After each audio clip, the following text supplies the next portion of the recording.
Hi, my name's Dr. Dawn Holtz. I'm a performance psychologist and I work with people in high performing fields: EMS, police, dispatch, fire, military, any of the paramilitary fields, veterans. The reason I work with these people is because that's where I come from. That's my background, and I really know what goes on in those fields and how we relate. Today, I want to talk to you about washing your hands. So, we're going to talk about this in regard to mental health. Did I lose you? I hope not. Stay with me here.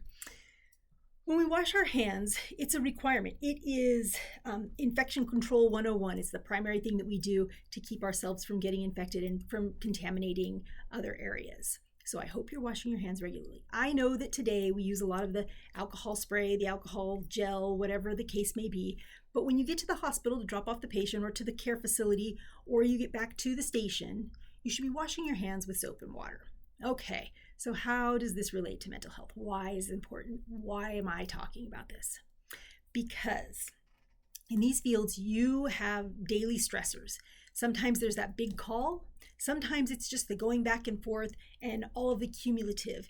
And it's stressful and it's hard to release.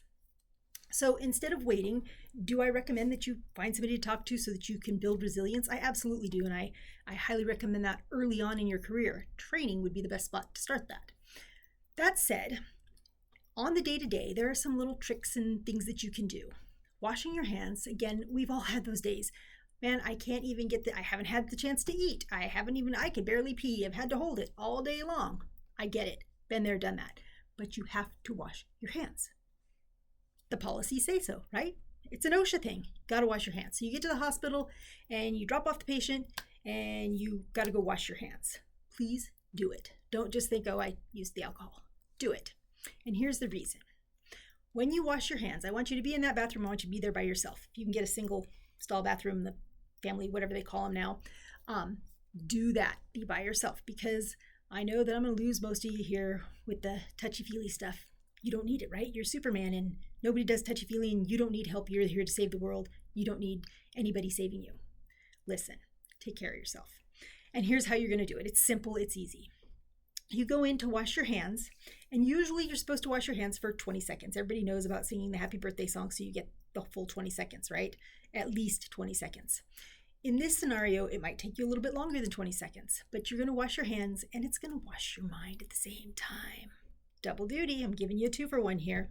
So what you're going to do is you're going to turn on that sink. And when you turn on that sink, I want you to hear the water. Hear that shh. Hear the water hitting the bottom of the sink. Imagine it. Feel it. I want you to put a little soap on your hands, because you need soap when you wash your hands, right? We all have those kids that forget you need soap when you're washing your armpits. Anyway, put your hands, rub them together, put them under the water. I want you to feel the water. Continue to hear it. And I want you to feel it running over your hands. Is it warm? Is it cold? Is it high pressure? Is it just kind of soothing and relaxing, dripping over your hands? How does it feel?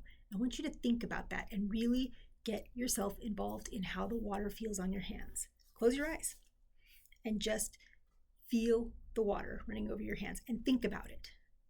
Think about only the water running over your hands. Feel the water washing the blood off, washing the dirt off, washing the entire caul right off of your hands. Feel it dripping off the ends of your fingers.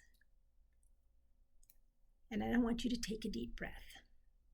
And when you breathe in, I want you to breathe in for 4 seconds. Inhale, and then hold that breath for 6 seconds.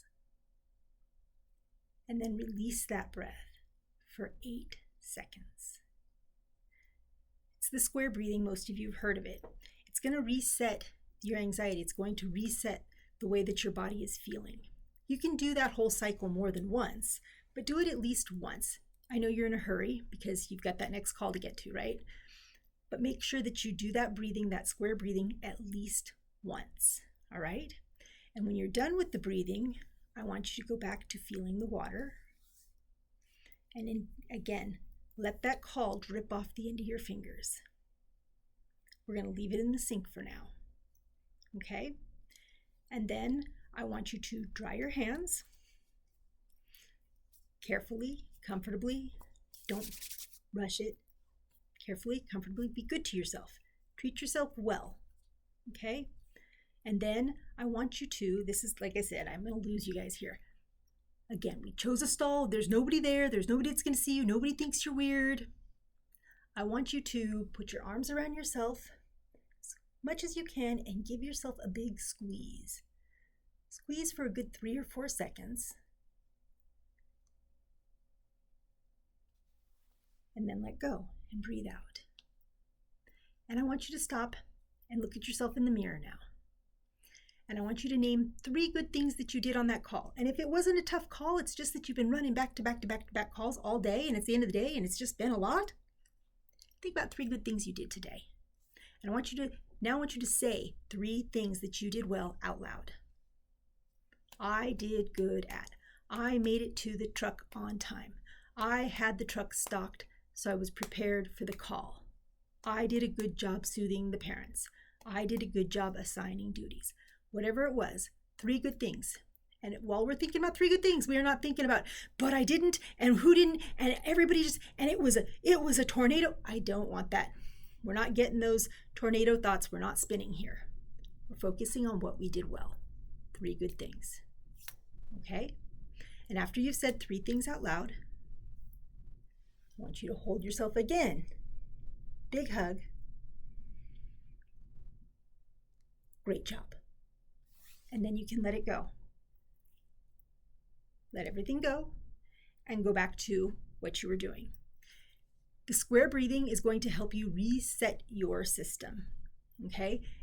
Then when you're doing your 3 good things, you're reframing the entire call or the entire day, whatever the case may be for you. You're reframing. And then you're spending some time grounding when you're touching the water. So in this short time that we've washed our hands, we've done 3 things that are going to help reset our mental health and that are good for us. Okay? The hug is in there too, let me tell you. I know you're like, Dawn, why'd you throw that in there? That's just weird. The other things when you give yourself a hug, there's a lot of literature out there that shows that the pressure, the squeezing itself, it does not have to be a hug from another person. As humans, we need hugs. We need to feel that pressure. It's just like dogs. I know, don't compare people to dogs. I do it all the time because I love dogs. But anyway, you've seen the Thunder Buddy, thunderstorm. You put a tight wrap on your dog and it helps calm them down, it relieves the anxiety. Giving ourselves a hug does the same thing. Getting a hug from another person, same thing. So make sure that you exercise all of those little tidbits when you're washing your hands. And wash your hands and wash your mind, and then you're going to feel better. This doesn't mean you shouldn't talk to somebody. I think it's great to talk to somebody and build resilience ahead of time. So take care of yourself, wash your hands, wash your mind, and if you need something, please reach out. dmhperformance.info. Have a great day.